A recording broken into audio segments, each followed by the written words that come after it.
Your communication hub and literary arts center of Isabela. English Academy. An analogy describes the relationship between words. Subject, verb, or teacher. One and. English Academy. Tayo na sa Radyo Eskwela. Tayo na!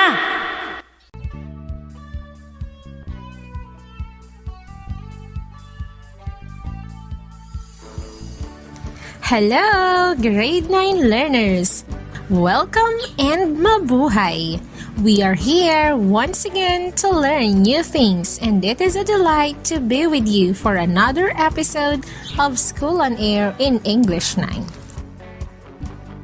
I am teacher Emma Luisa, your radio teacher for today's lesson, so stay tuned and let's get started. All right. Today, we will learn about the difference between bias and prejudice. Is it your first time to hear those words? Probably not. However, a lot of people may be confused about the difference between these two related words. Yes, ma'am. These are important concepts, but people tend to use them interchangeably when discussing social issues. In today's lesson, we will clear up the confusion. First, I want you to listen to this recorded audio of a TV commercial and see how it shows the prevalence of bias and prejudice in modern society. Are you ready? Yes, ma'am. Let's begin. It's a shame that there still is that double standard. Sayang daw ako because I'm a single mother. If a guy gets a girl pregnant, he's a stud, right? But if a girl gets pregnant, malandi siya. When the news spread of my pregnancy, people were like, sayang, she was at the top of her game.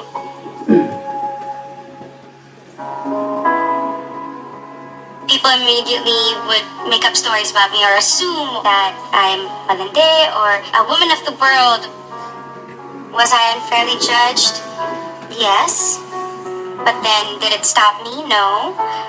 Did it make me stronger? Yes. And will it keep me going? Hell yes.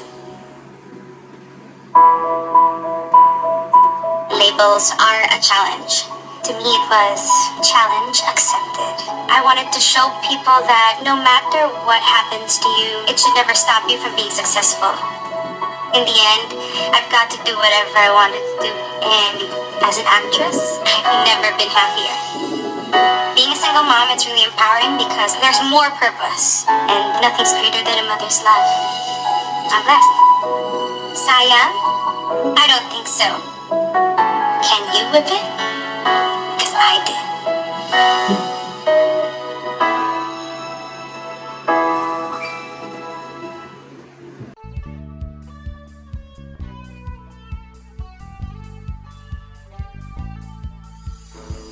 Hello, learners! What can you say about the TV commercial?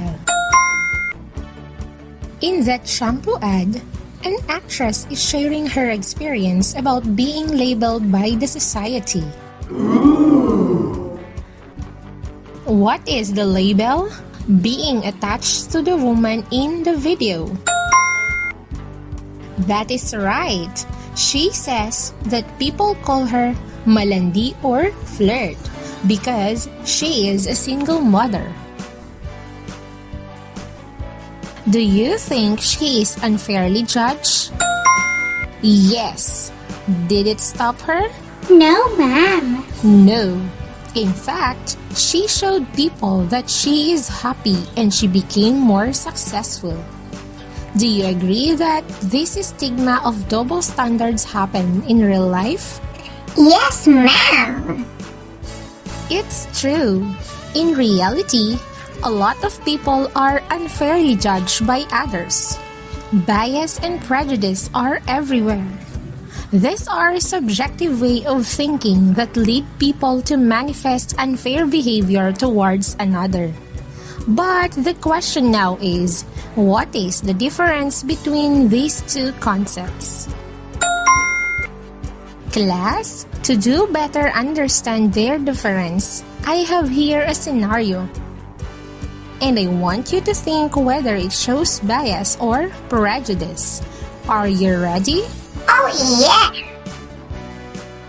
Maria is a 30-year-old woman who came from the province of Isabela. She is a college graduate and has 5 years work experience as a hairstylist. She went to Manila to apply in a salon. However, the employer was reluctant to hire her because he thinks that she is too old and he believes that applicants who are from the province are not skilled and not competitive enough. Here, my dear learners, does the situation show bias or prejudice? Precisely.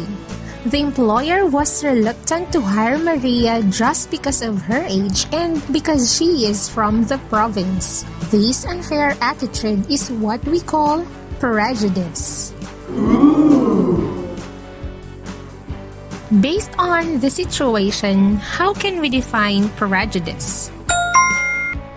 Right! Prejudice is an unfavorable opinion or feeling formed beforehand or without knowledge, thought, or reason. It simply means to prejudge others. Let us extract the keywords here. Can you tell me the important words from this definition? Yay! Correct. We take note of the words unfavorable, opinion, feelings, beforehand, and prejudge. Remember that prejudice involves even just your feelings and opinion. Therefore, prejudice is unjustified attitude towards an individual. It uses stereotyping or having overgeneralized belief about a particular group and is applied to every member of that group. This belief may be based on age, gender, color of skin, ethnicity, religion, and many others. Just like in the given scenario, poor Maria, the employer has an undeserved negative thinking towards her even without knowing who she really is. On the other hand, what do we mean when we say bias? Let's take a look at the continuation of the first given scenario. The employer decided not to hire Maria. Instead, he hired a younger applicant who is a graduate from one of the universities in Manila. Do you think this is an example of bias? Oh yeah!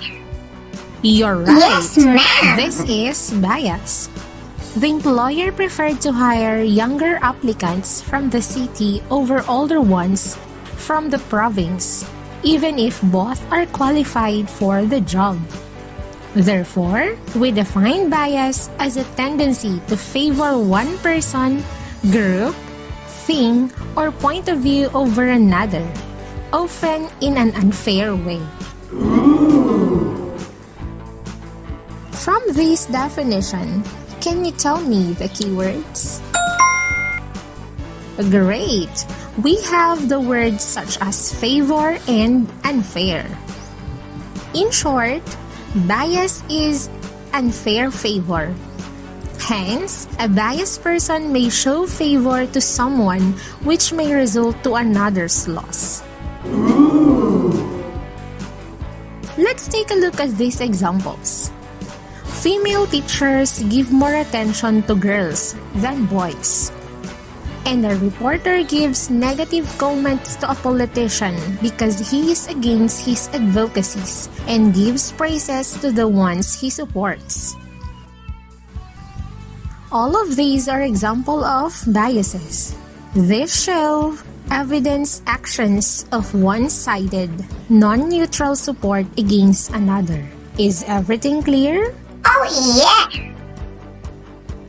Again, what is the difference between bias and prejudice? Perfect! Bias means unfair favor. It is extending a support to a person, group, or thing against another.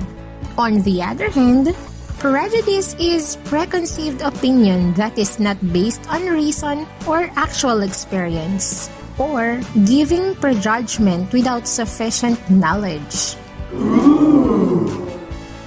I hope we have cleared all confusion regarding the difference of these two closely related concepts. Alright! How about you?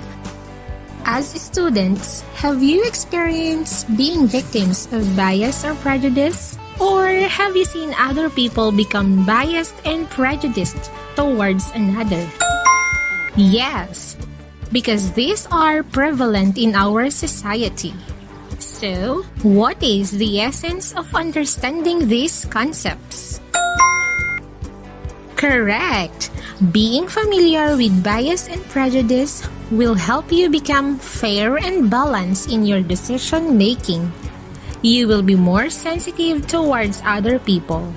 More importantly, if you feel prey or victim of this, you will realize that other people's judgment should not stop you, just like the message of the TV commercial. Show people that no matter what happens to you, it should never stop you from being successful. Alright! Splendid! I think you are now ready to apply what you have learned. Oh yeah! In this activity, you will identify whether each situation shows bias or prejudice. Make sure you are now holding your pen and paper and write your answers before the time runs out. You have 5 seconds to write your answers. Don't worry, I will read each item twice. Are you ready? Oh yeah!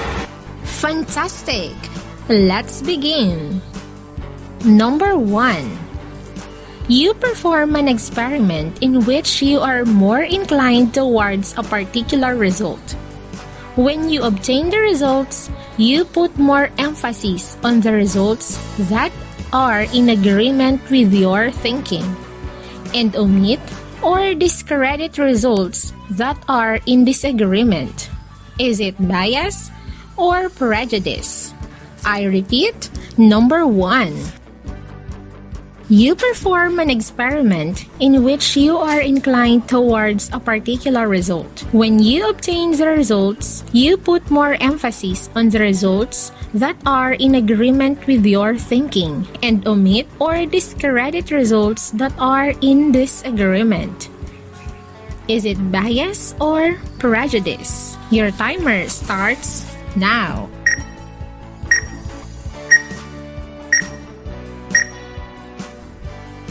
Number 2.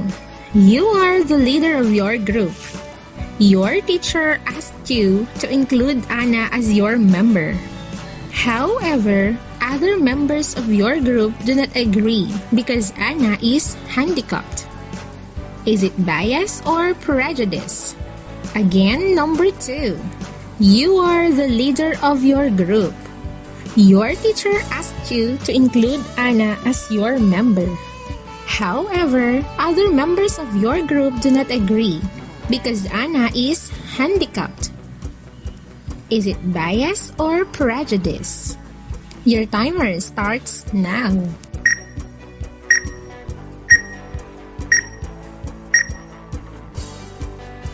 Number 3.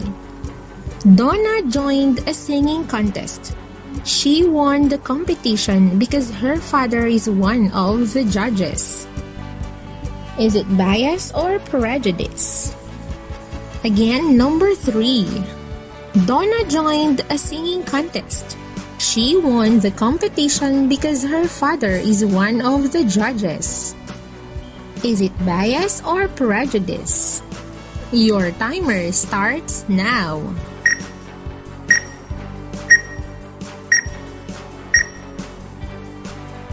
Number 4. Student leaders are being favored over others in terms of grading final performance tasks. Is it bias or prejudice? Again, number 4. Student leaders are being favored over others in terms of grading final performance tasks. Is it bias or prejudice? Your timer starts now.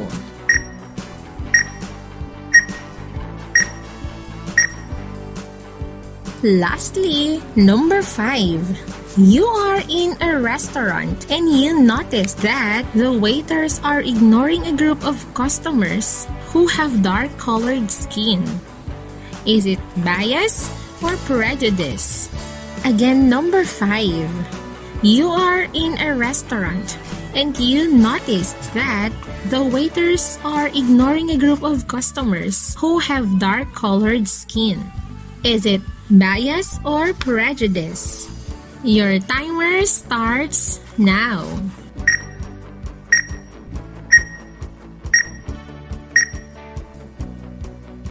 Alright, ballpens up. Check your papers honestly. Here are the answers. Number 1, bias. Number 2, prejudice. Number 3, bias. Number 4, bias. And number 5, prejudice. Did you get the correct answers? Yes, ma'am. Congratulations!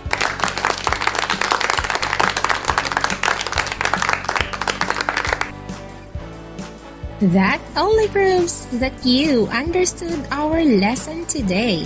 Yay! If you have other clarifications, feel free to reach out your teachers in English or attach your questions in your portfolios so they can assist you. My dear students, that ends our session. I do hope you enjoyed our episode today. Yay! On behalf of the writer, Maria Lourdes Alindayo Ugale, together with the SDO Isabela RBI Production and Team Shines, this has been your radio teacher, Teacher Emma Luisa M. Fernando, saying, don't let labels hold you back. Be strong and shine. Goodbye and until next time. Tayo na sa Radyo Eskwela.